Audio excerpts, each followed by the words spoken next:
Hello everyone, welcome back for another episode of the Anime Podcast Show. This is episode 9. Let's see what's been happening. Let's do this, shall we? Let's start with the first segment is what anime shows get into during the COVID pandemic. And this show is so epic, but is crazy as hell. The show I am talking about is Kill la Kill. Kill la Kill is a first original anime TV series produced by Trigger. The series follows schoolgirl Ryoko Matoi on her search who is her father's killer, which brings her into violent conflict with Sasuke Kinuyui, the Iron-Willed student council president of Honoiji Academy. Kill la Kill was broadcast in Japan on MBS late night programming block between October 2013 to March of 2014, but an OVA came out in September 2014 as a 25th episode. This series kind of made success, but he made other medias, such as a manga adaptation and a video game adaptation titled Kill la Kill Game If. The series is licensed in the US by Aniplex of America, who streamed it on Crunchyroll and Hulu. With it, the show got broadcast on Adult Swim Toonami on February to August of 2015. Not only the US had their broadcast, the UK did a broadcast on Kill la Kill, and it got aired in Viceland, UK. On October of 2017. The series never got aired in Australia because of violence and sexual references. So the rating here in Australia is rated R for an anime series. That's pretty weird though. What was the reason I got into Kill la Kill? Well, like I said, it broadcast on Toonami, and I'm very interested about the series. I've never thought it looks like an anime shonen series, but it wasn't. Until it got very weird after episode 12, because in the second half, it's a revenge plot point. But I'm not really sure about the story, but I really interested about the series, and I like it. The cast was so perfect. The English cast, they freaking nailed it. But I have to give it, that's one of the best dubs I've ever seen in a series like that. But here's a little fun fact though. Mad Men made a streaming service called Mad Men Screening Room, and they broadcast the series there. And actually, it made a big premiere here for the streaming service. It's so random they did that. But then now, as late, well, currently, they changed it again, but released it as to Anime Lab. So that is my interest with Kill la Kill. Now let's move on to the next segment of the show, and that is Topic of the Week. For this Topic of the Week, it's very different than what I used to do for Topic of the Week, is do a top 10 or top 5. What do I like about anime? But now I'm changing up a little bit. And now I want to tell you all about getting to know the history about anime. So this episode's topic is about what is the history of simulcasting. Simulcasting means of streaming service from Japan, but let's see the history of what is simulcasting for anime means.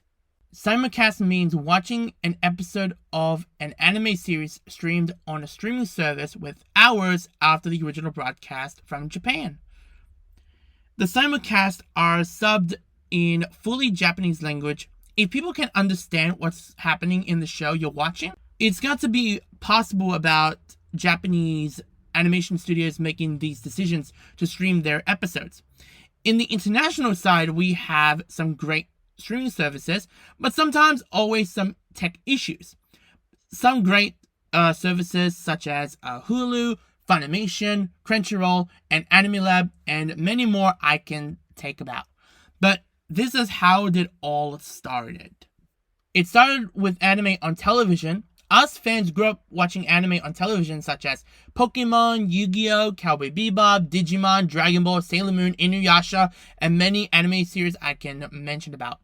Also shown on broadcast television such as Cartoon Network, Fox Kids, Adult Swim, Kids WB, and many more I can add on. But adding to that is that the DVD physical sales have been popular in the late 90s and the early 2000s. And then it got up to the late 2000s, never got the formula for a popular anime series it airs on television, and have sales and viewers are watching the series that they are selling for. This is how simulcasts can work, is that if an anime property can be popular enough to later try to negotiate for the rights to release the show in a physical copy. If you're new to the streaming service stuff, this is how it goes. It starts with figuring out what seasons they're going to show throughout the summer, the winter, the spring, and the fall. If they're going to be a popular series or it's not going to be a popular series enough, and making a series, it takes time of working on a story and animated it if it's a light novel, or if it's a manga series, or if it's an original anime series. While in the beginning of the streaming service uprising, it got very positives, and there have also been some growing pains to go along with it. This is a new way to watch anime, and I believe is that this is the way of the future for anime being made available for outside of Japan. And the simulcasts that have been taking place up, which some of the shows are gonna release anime on physical, but sometimes us fans, we still want to support the animation studios who made these incredible series and took their time, who work on their damn shows. So that's the end of this episode's topic of the week. On the next episode, I would like to talk about simuldubs. Now let's move on to the next segment before we wrap up the show. And that is announcements. Let's see what's been announced so far throughout 2021. There's only 2 announcements I can talk about.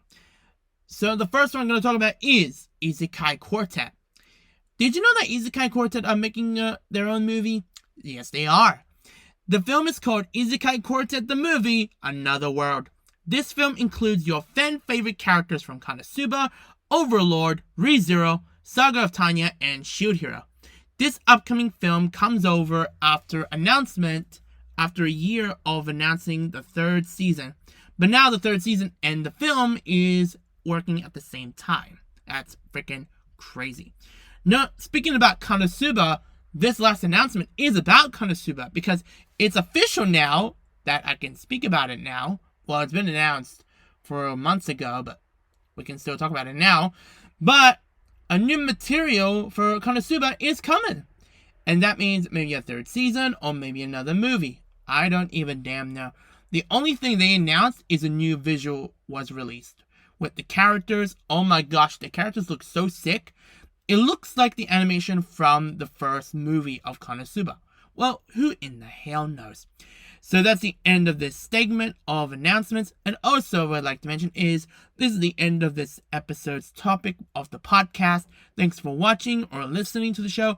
Like and subscribe to my channel. Oh wait, before I go I'm gonna make one more announcement. I got 2 special guests gonna be joining for episodes 11 and 12. I cannot say who they are, but I will reveal them to you in those 2 episodes. I'll catch you guys later, and stay safe and peace.